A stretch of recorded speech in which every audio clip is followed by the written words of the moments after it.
Alright, and get back to the old Gourd banjo build. I got a little bit more done on this neck, kind of a little bit of finishing. I wound up just using some regular old stain and, believe it or not, some doggone acrylic paint, because that stain didn't look dark enough. So I watered down the acrylic paint and put it on there and kind of got it a little bit darker. So we'll see how that goes. I still ain't decided how I'm gonna put, I was trying to make this thing fairly traditional, keep it pretty much like an old slave would have made it in the old days, using the hand tools and whatnot. So I don't really want to get too fancy with the finishing of it. So I don't know yet, but I could just spray some doggone clear coat on there, man, and it'd look real good. So I hadn't decided what to do yet, really. I mean, maybe I'll just use some kind of wax or something on it. I'm gonna look into it.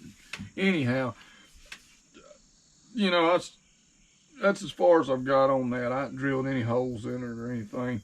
So anyway, but I did get this gourd. I couldn't find any around here. I looked all around, posted on Facebook, see if anybody had any, and I couldn't find any around here except one friend gave me some real small ones. Maybe I could make some out of that. It's a small, like a smaller gourd banjo or something, but they were a little small for what I wanted to do, and even this one's a little small for what I really wanted. But this is the biggest one I could find. I ordered it on eBay. I paid something like 20 bucks for it, shipping and all. So anyway, I'm gonna keep the seeds out of it and grow some, but that'll be a long time before I can use them. So I'm still trying to figure out where to get gourds at around. I'm sure somebody around here grows them. I just gotta figure out who it is. The older one that I made before when I was a kid, I was somebody local that I got a couple of them from, but I can't remember who it was. So anyway, I'm gonna start on working on this gourd, cutting it open and getting it ready to go. So I have decided that I'm gonna turn it long ways like this, because it measures 11 inches this way, and it's a real traditional way people used to do it. So I'm just gonna start cutting and we'll see what the heck happens. Looks like I'll just cut this end off. Probably, that way I can stick this thing down, this neck down in it. I'll probably just cut the very end of it off. And then if I need to cut some more, I can cut some more. So I'm just gonna saw a little bit of this off and see what we got going on.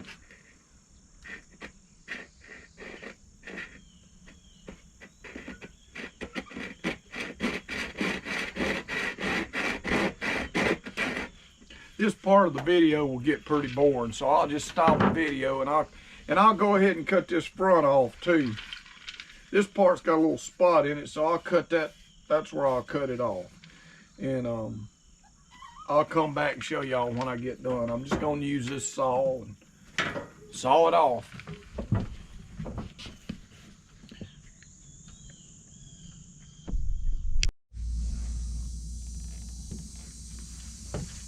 All right, I figured I'd film a little bit more of this process of this thing. You can see where I got it. And I'm trying to take this thing down a little more, give it a little bit more of this angle so the strings will be a little closer to it when you put the neck in there. I'll show you how it goes in. I'm gonna go in something like that. That's getting pretty, shouldn't be too high, but I want to leave enough room to get this stick about where this is at. It looks like a good place, and that'll keep the strings up off of it. I mean, keep the bridge from mashing the head down into that, whatever you want to call this rod going through here. So anyway, that's what I've got so far. And I'll show y'all a little bit of this process, doing this with hand tools. And everybody wants to do everything, decides they get a bright idea like me and gonna do everything the old-fashioned way. You can see a little bit of how that goes. This tool right here has been the most used tool that I have used on this thing, this rasp. It has been indispensable. So I'm just gonna work on it a little bit and let y'all see how exciting it is.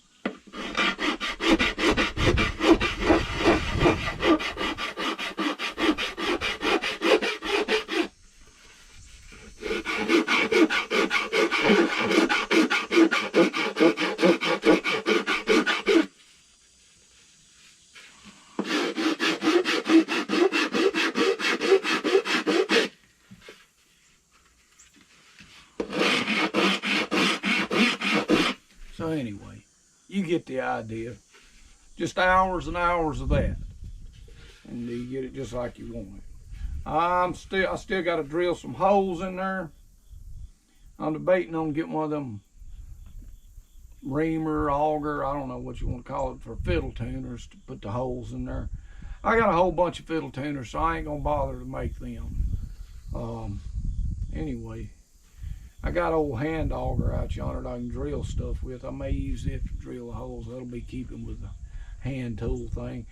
As far as getting that tapered angle to it, I toyed with the idea of just taking a fiddle tuner, drilling the hole just big enough to barely get the smallest end of the tuner into it, and then putting some sandpaper around the fiddle tuner and putting it up in there and, you know, getting that taper to it. But I don't know, it'd be a lot easier if I just order one of them auger or whatever they call reamer or whatever. Anyway, that's some more progress on it. I'm going to put somewhere like a sound hole. I'll either cut a hole in, it'll be hard to cut a hole because I don't really have a little pointy saw to do that with. Probably the easiest thing will be just drill a bunch of holes in, like in there, or maybe around it. I don't see the use of having a bunch of holes on the bottom. Maybe just put some here on the top where it comes out. Something. I'll figure it out. Anyway, this is basically what it will look like. Of course, this will go through further. You know, I'll be able to get this on through when I drill a hole in it. Be something like that.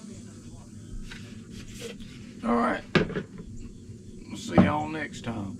Oh yeah, a friend of mine, he'd been commenting watching some of my videos, and that's he's got a YouTube channel. I want to give a shout out to him, old Spirit of the Outdoors over there.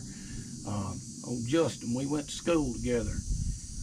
He was talking about tanning hides and stuff, putting on there, and what he used and all that. If you really want to learn a lot about, you know, I guess you call it like bushcraft and homesteading and just all kind of fishing and hunting, basically survival stuff. And heck, he talks about pretty much everything over there. Go over there and check his channel out. He's got all kind of stuff, man. He really knows his stuff, and I appreciate him commenting about my page and telling a few people about it. So I was gonna give a shout out to old Spirit of the Outdoors over there. Go over there and check out his channel, man. You can see a lot of cool stuff. Especially catching them grinnell, man. He's reeling them things in. He'll show you how to cook them where they're pretty dang good. But anyway, y'all subscribe to my channel and keep watching this progress on this Gourd banjo. We'll see how it turns out. It might not be worth the crap, but I'm doing it with hand tools. Basically, the main tools I've used so far has been these two things right here. And you know, I got this planer or whatever the heck you want to call it. I don't know what nothing's called. Got this. Somebody did tell me what this is called, a draw blade. But I hadn't really used it much. I used it very little bit on here, mostly just that rasp, and just kept going at it, you know. Anyhow, I just dug a bunch of old tools out of Dad's old shed and figured it'd be fun to do it the old-fashioned way, since I'm trying to make a real traditional instrument anyway. That kind of like the old slaves would have made it. Maybe that's what they would have had. Maybe just an old knife, or if they had a rasp, they probably was doing good. But just hand tools, and I'm gonna try not to use nothing electric on it. But we'll see how that goes. Catch y'all next time.